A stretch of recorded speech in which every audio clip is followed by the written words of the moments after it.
Well, the skies have cleared over New Orleans after that deadly EF3 tornado tore through its 11-mile track. But now the rebuilding work begins, and homeowners, not just in New Orleans, but across Texas, Mississippi, they're all picking up the pieces. Many folks with this broad outbreak of severe weather across the country. Marcus Campo from the Home Builders Association of Greater New Orleans joins us now. Marcus, thanks for taking the time with us here on Fox Weather.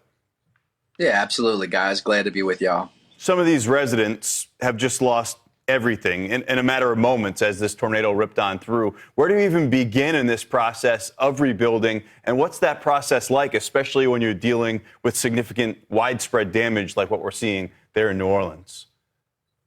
Well, it's really difficult, and first, if you have damages that are found to your home, you're going to want to find a qualified professional to help you through the process.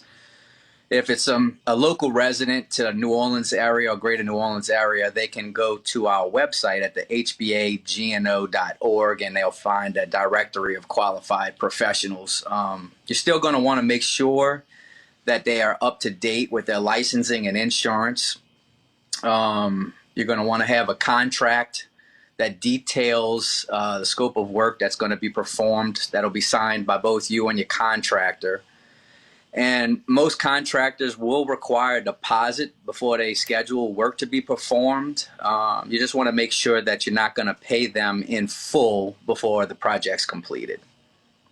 All right, so with this video that you see home after home, really line after line of destruction. So when people are looking for contractors as well as builders, do you think they're going to have any issue finding people? I'm sure a lot of the contractors getting booked up pretty quickly. Oh, absolutely. That's one of the largest challenges, is having enough available labor force to take care of the repairs.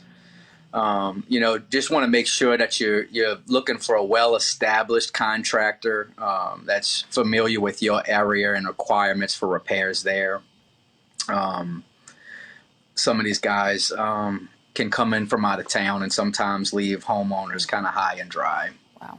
Marcus, this is going to be a big project. This tornado path, 11 miles long, the tornado 320 yards wide. This is going to be a lot of work moving forward. Do you anticipate any supply chain issues impacting the rebuilding efforts there? Yeah, I'm sure. We're still dealing with ongoing supply chain issues.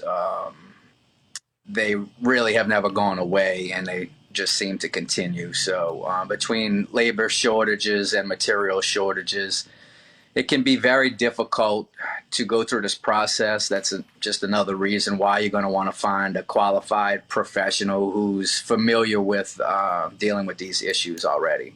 Yeah, it's never a good time to see a situation like this happen to you, but then you layer in everything that's gone on in the past couple of years. It's likely going to take more time to rebuild, and not only that, costing these communities even more money. So, a long recovery process ahead. Marcus Campo, thanks so much for joining us.